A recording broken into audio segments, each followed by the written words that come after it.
Welcome to From Betrayal to Breakthrough. I'm Dr. Debbie Silber, and today's guest is Dr. Mary Poffenroth.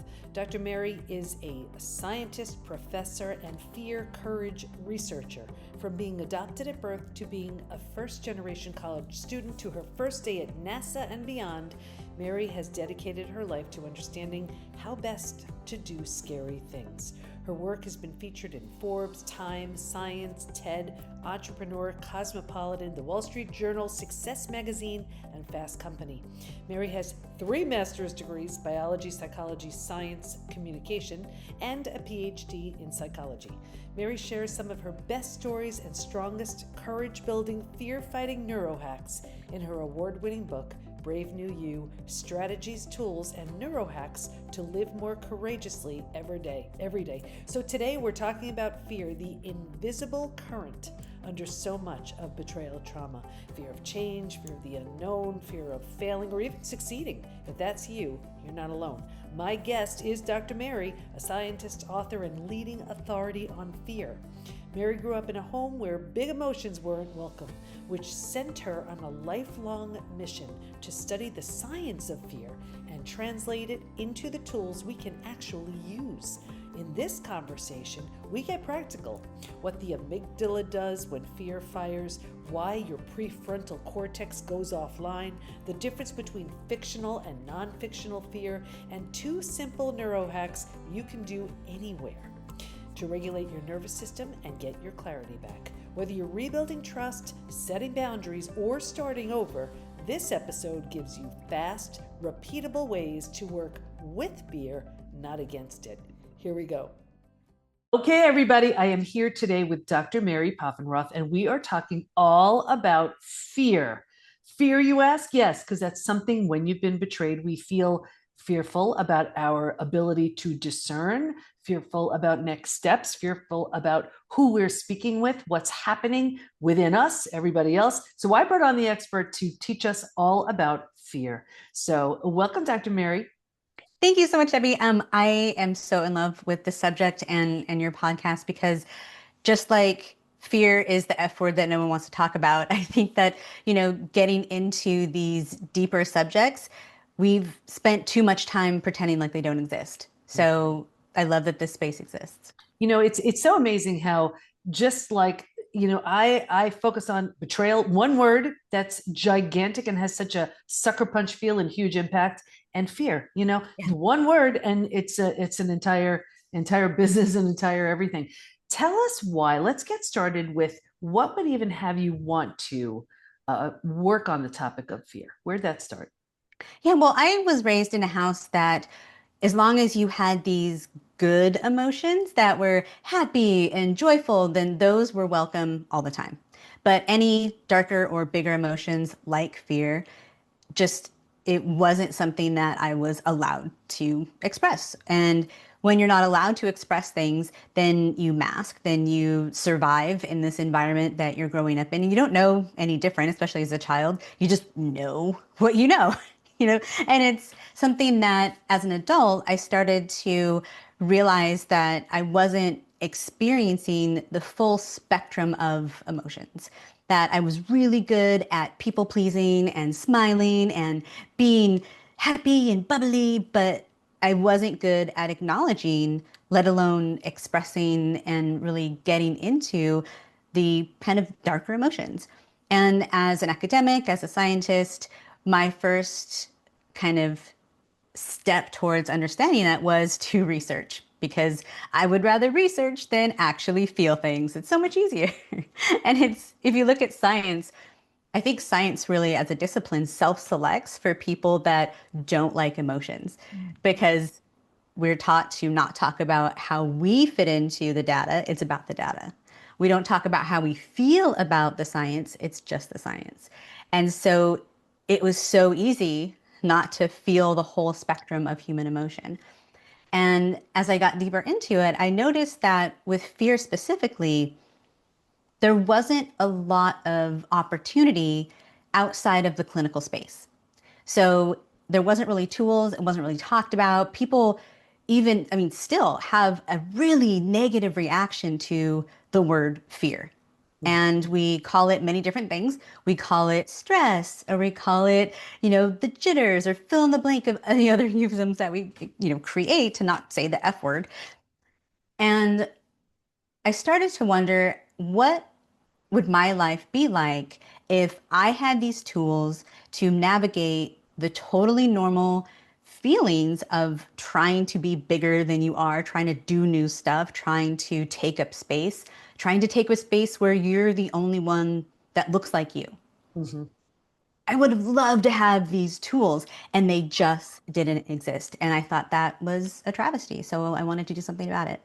I love that. And everybody who listens to the podcast, watches the podcast, they know my story. I needed to heal. There wasn't anything available on Betrayal, a program, a process, and anything that could really help me. So I studied it at the PhD level. Again, it was like I needed to learn my way through it. But let's go back to, here you are, you're a little kid, and things would be scary for you, unfamiliar, whatever.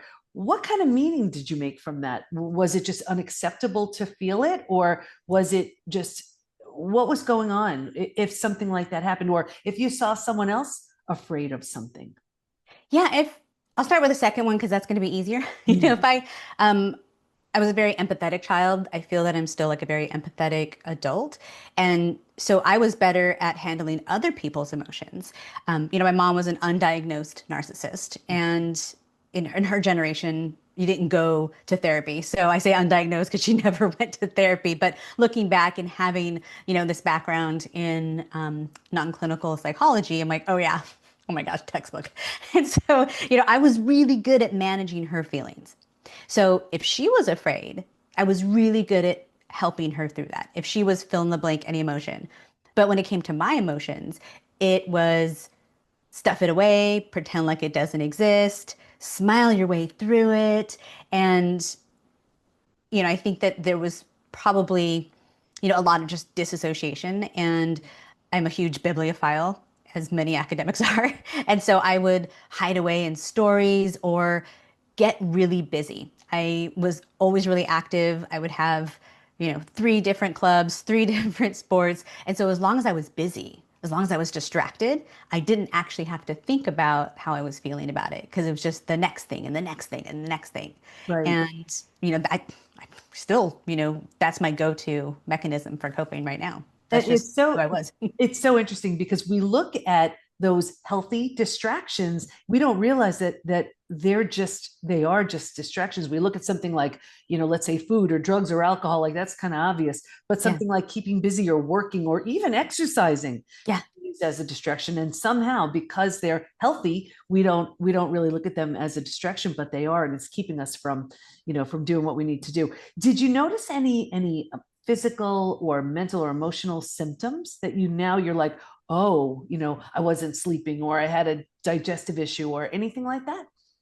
Yeah, I mean, I was just having this conversation with my partner Craig this morning, and he is one of those people that could sleep through World War II trench warfare, right? He's just a power sleeper. He can go to sleep at the drop of a hat and just like have a full conversation, wake up and go right back to sleep. I'm so jealous. But I was never a good sleeper. And one of my earliest memories was normally, it'd be like, I don't know what time it was, like 2 a.m., 3 a.m., the house is quiet. And I would crawl out of my crib and kind of like quietly close my mom's door so she couldn't see the lights on or hear things. And I would just roam around the house. When I was old enough to play video games, I'd get up and play video games. And I don't know how much sleep I was getting, but it probably wasn't enough for a growing child. And my entire adult life, I've always struggled with sleep. Mm. And, this is like you said you wanted to learn your way through healing yourself. There's just some attributes that I understand why, but I haven't found the magic thing to fix it, other Right. than, like pharmaceuticals that just make you pass out. But and it's one of those things that I'm constantly trying to learn my way through it. But for whatever reason, maybe my brain just doesn't feel safe enough to fully get a long, like episode of sleep. Mm-hmm. But it's one of those things I would love to figure out. Just haven't done it yet. Yeah, that deep restorative sleep. Sure. So, okay. So now you're like, all right, I have to take on this topic of fear. because it's just consuming me. I just need to understand it. Tell us what happened. Yeah, I saw that I love to be curious about things. Mm-hmm. And I feel very fortunate that I never had clinically diagnosed anxiety. I had the normal kind of everyday fears that people feel when, I came from a household that out of 5 kids, I was the only one to graduate high school. I was the only one to go to college in my, family as a first generation college student. And definitely the only one to continue to go on and become a professor and a speaker and an author. And so I was always in spaces that I kind of didn't feel like I belonged. And that brings the feelings of anxiety, right? We can feel anxious without having clinical anxiety. And we can feel afraid of being rejected. We can feel like we aren't going to be good enough or that we don't have control of our life or the environment. And I wanted better ways to deal with that because I wanted a big life. I wanted to continue to do stuff that no one in my family had done, that I was not raised to do, that I was told by my, my birth and my upbringing that those spaces weren't for me. But that's really scary. That's really hard when you have to walk into a room and you have been told in easy ways or direct ways that you don't belong there. Yeah. And I have been able to do so much in my life, but looking back, if I had those tools, I mean, I could be doing so much more. And I want my students, I want people to have these tools so that they can continue to do more. And I definitely want to talk about the tools, but I just want to stop you there because that's such an important point that you said. Here the fear comes up. We're in these spaces that are so unfamiliar and could be so terrifying, and it's so, I think with so many people, it's so easy to say, well, this is what I've been taught, this is what I know, this is what's familiar. I don't belong there, so forget Yeah. it. It's not for me, and it really takes a whole different way to think, act, react, behave, all of that to make some different choices. I think I've convinced myself where I don't even know how it happens in my mind, but I look at the outcome of me just deciding it's too hard, it's too scary, I'm not doing it. And Yeah. I've made that somehow unlivable, where I'd rather have the feeling of it's going to be hard. It's going to be challenging. I'm going to mess this up, but somehow I'm able to live with that one more than the other. Yeah. I don't know what that is, but it's helped me as my own personal way of overcoming certain fears. But help us with some ways you've come up with. Yeah, so in my book, and also anyone that wants to download these free no sign in, no sign up, go to hellobravenewYou.com.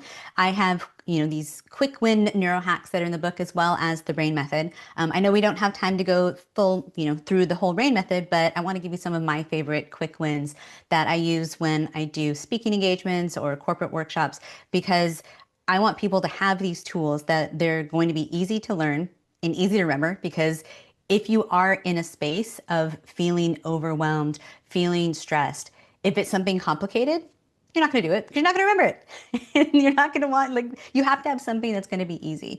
So, one of my favorite ones is so the neurohacking quick win deck, again, is going to be something that people can get at hellobravenewYou.com. But it's called Pinch the Valley. And this one, doesn't matter which hand you start with, but I'm right hand dominant, so I start with my right hand. And you take your left, make an L shaped with that, thumb and index finger. And then you take your right thumb and index finger and just massage kind of in the meaty part, not the fleshy part, between your thumb and forefinger, that kind of like valley, that point that they come together. And so jump over the skin, get to like the meaty bit, and just start to massage it. So what you're doing right now is you are activating the vagus nerve, the longest cranial nerve in the body, and you are telling your body in a physical way that you are safe. Because when we are in even just a mild fear arousal, our amygdala, which is going to be two almond-shaped structures in the brain, that's going to be fired up.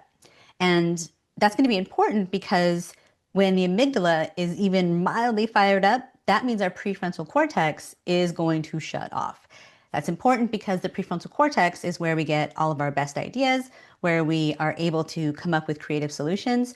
And if you think about the last time you had a heated conversation or an argument with somebody and you don't remember something really cool to say until a couple hours later, that's because your prefrontal cortex is not responding because your amygdala is taking over. And then is there a And part of our yeah. brain that then rehearses that a million times? Oh Like, yeah, why did I rumination. say Yeah. it? I know, because and then it's always or like in the middle of the night, you'll wake up, you're like, oh, that would have been really good to say, and Exactly.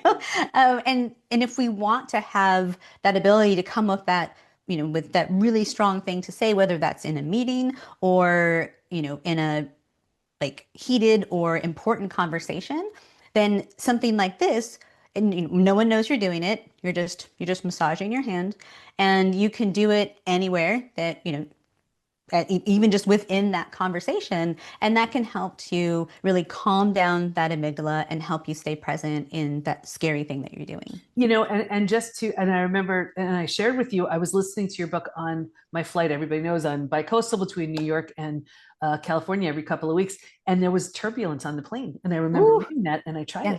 it, and the turbulence was very quick. So I was like, Uh-huh. was it this that did it, or was it just that it ended quickly? Yes, now you're gonna And have that association. You're like, every time I pinch the valley, magic's gonna happen. It's gonna be great.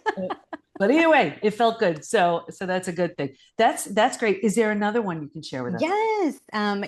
Like right now, I have a deck of 25, but we're trying to get to 72.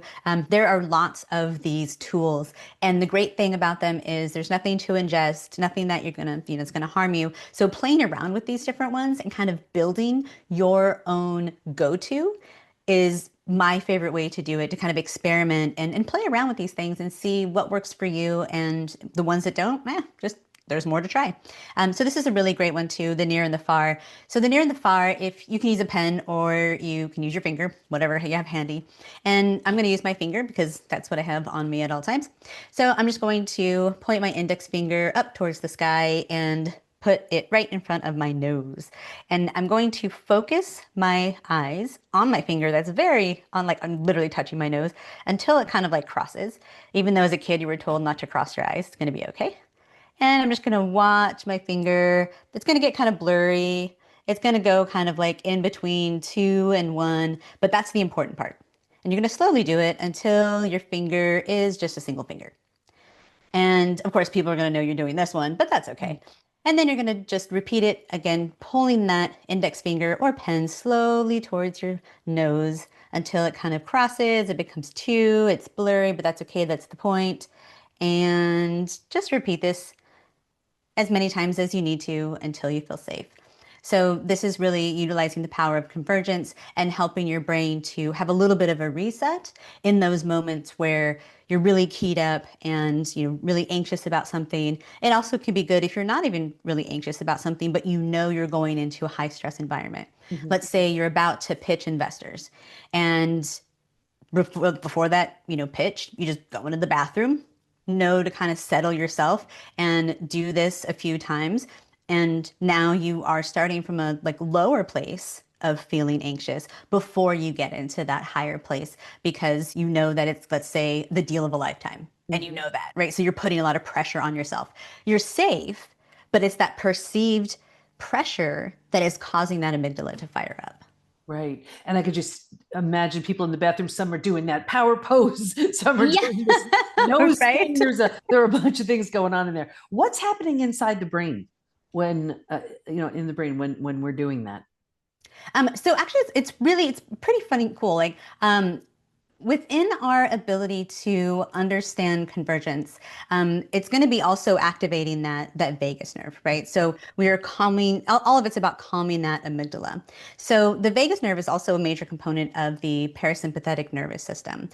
This is going to be the part of the nervous system that is the rest and digest, right? So when we think about, I kind of use driving a bus. I don't Hmm. know, because like for whatever reason, but there can only be one driver of a bus, right? You can't have two. And so when we think about our nervous system, there's the parasympathetic and the sympathetic nervous system. Only one can be driving the bus. So when we have that rest and digest, when we are in a restful state, that's when we are going to be able to have cellular turnover, that we're going to be able to obviously digest our food. But when we have that kind of fight or flight, part of our nervous system, all those things stop in order to focus on survival. So what that is doing, that convergence and divergence, is calming the amygdala so that we can activate the vagus nerve and bring that parasympathetic nervous system back, driving the bus Mm-hmm. so that we can then feel like we are in control and we are good at whatever we need to do instead of just focusing on that anxious, icky feeling that makes us feel out of control. Right. I really appreciate that because it's so true. This fear just takes over everything. And there are different types of fear, Oh, which, yeah. yeah, talk to us about that. So when we take all the fears that humans have, and we we have so many, and what I'm afraid of and what you're afraid of, it's going to be really different. Other than the super extreme stuff, Mhm. right? We're all afraid of a horrible death, right? That's like we don't need to. That's just going to be a thing. But Mhm. the everyday fears are going to be a little bit different. Mhm. So I do public speaking. Someone else might be like, nope, literally never. I'm not, I'm never going to do that. I would rather die, Yeah. and everyone in between. But when we look kind of as a gross generalization of our fear responses, we can kind of classify them as fictional and non-fictional. Now, these are words I use. If you jump into the literature, it's called clean and dirty fear, but that just feels problematic to me for as Mhm. far as language goes. So, when we take a look at our fears, they're kind of, roughly classified into fictional or non-fictional. Mhm. So non-fictional is going to be those types of fears that we're all experiencing together. They're in the moment, and once we kind of understand what's happening, then we go on with our day. Let's say we're in a restaurant and someone drops dishes. Everyone, especially if it's a lot of dishes at once, everyone in the restaurant is going to turn towards that sound because Mhm. it was an abrupt sound. We need to understand, is this something I need to pay attention to? We turn around, oh, it was just dishes. It wasn't somebody starting a bar fight. It was just somebody dropped some dishes. All right, I don't need to worry about it. I'm going to go back to my conversation or my meal and just move on. Mhm. However, if those breaking dishes was somebody starting a bar fight, then we need to do something about it. We grab our baby and we leave, right? We're like, we need to figure out, okay, that's something I do need to deal with. But we're sharing that experience together and it's happening in the moment. The fictional fears may have a nugget of truth, may be based on an experience. They may be based on stories that we were told as children, stories we tell ourselves, stories that we get from the media or the people around us. And those are the ones that keep us up at night, Mhm. that we keep rehearsing, that we keep coming to over and over again, the I'm not good enough or I don't belong. Those are the ones also that we have the most power to influence with these different methods. Because in the moment, when we hear those dishes breaking, our body is going to understand, okay, we either see that it's fine and we return to our meal, or we grab the purse and the baby and we run out. Those are Right. the two, right? We like our body's gonna do what it needs to do. We don't need to ruminate about it. But if it's something that's bad that happened, then we can ruminate about it later. But that non-fictional fear is being afraid about something that happened in the past or worried about something that is going to happen in the future. So, what about things like fear of, because the betrayal community so often they struggle with, let's say, a fear of change, a new life Mm, now after this betrayal, fear of the unknown, fear of failure if they can't create a new life because of it, fear of success. What yeah. happens to their lives if they're wildly successful, and so many other types. What, how would you categorize those, and what can we do about it? Yeah, so within the RAIN method, if people go to hellobraveneyou.com, and within the RAIN method, there's four different steps, and step three is identifying. We've already recognized that you are, let's say, afraid of success, right? Let's go back to that idea of the pitch. So you did the pitch, and it went great. You got the deal. Now at 3 a.m., you wake up in a cold sweat because you're like, I cannot, I've never handled something this big. What am I going to do? Maybe I should just call it off. Mhm. And maybe I should just, like backtrack, tell them I can't do it, and just go back to living how I am comfortable with because I know what that feels like. And once you recognize that, the identify stage is taking a look at most fears that we are going to be classified as a fictional fear is going to generally fit into one of two buckets. There's a lot of pigeonholing in the brain method, and pigeonholing is important because pigeonholing means to put stuff in boxes, Mhm. right? Humans love boxes. We love, love, love them. And the reason why we love them is because they help us feel safe in a world that is chaotic, that doesn't make sense a lot of the times. But if we put it in a box, then we know that that is order. And part of the identify stage is to just pick one. And sometimes people will fight me on this, but this, it belongs in two. I'm like, I understand, but part of that making your amygdala feel safe is to put things in a box. So when we look at our fears, those fictional fears, Mhm. it's usually around fear of not being enough or fear of losing control. Mhm.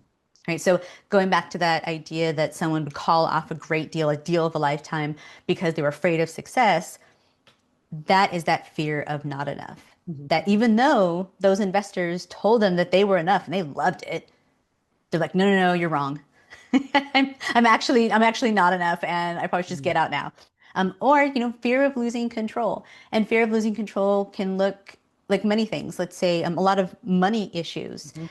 come around fear of control. Aging, right? Fear of aging is fear of losing control, and the power of just thinking about where does this thing that I'm feeling right now go into, and you can only pick one. Where, like, if I had to choose one, where would it go? And taking that pause and deciding what bucket would you put that in Mhm. can help to really derail that spiraling fear sensation that happens when we aren't able to take that pause or aren't able to have tools. That's really helpful. As we wrap up, what do you want to make sure everybody knows about fear, about all of it? That's such a good question. I think that I would say to just talk about it like it's any normal thing. Mhm. I think that when we shove those fears down, when we don't allow other people to talk about them or ourselves to talk about them, when we feel like fear is a dirty F word and we're never going to say it, when we lead in a way, whether that's in our families or in our corporations, by pretending we're fearless, which is almost biologically impossible, we do a disservice to ourselves. Mm. We do a disservice to our community, and we do a disservice to the generations that are coming up also living in fear of having fear. Right. Right. And it doesn't have to be perfect, but just talk about it when it's appropriate, obviously. When if it's something really deep that you're around people that are in your protected circle. But let's stop making it such a taboo to even have these conversations. And, we can change that right now. Yeah, I think that's really important, and I always say what we feed grows. And if we're feeding the fear, it's only going to help grow it. And Yeah. let's normalize the conversation. It's something we all experience. So instead of making it something that we can't talk about, we're all going through it in some way. Yeah. Let's find a way to talk about it in a way that's supportive, helpful, and keeps moving us forward. Mary, I want to thank you so much for your You're so insight welcome. and your wisdom. I know you helped so many people with what you shared today. Great. Thank Thank you you so so much. much. If fear has been steering your choices, I hope today gave you a new map. Stay in touch with Mary by going to hellobravenewYou.com, and we'll have all of her information in the show notes at thepbtinstitute.com/podcast. Here's my biggest takeaway: try one new tool today. Pinch for 60 seconds or near and far and notice the shift. Then name what's really happening. Is this fictional fear, a story about not being enough or losing control? Or is it a non-fictional cue that needs action right now? If this episode helped, share it with one person who's rebuilding after betrayal and leave a rating or review. It helps more listeners find these tools. For more support, head to thepbtinstitute.com and explore programs designed to move you from breakdown to breakthrough. Thanks for listening. Can't wait to be with you next time, and here's to your breakthrough.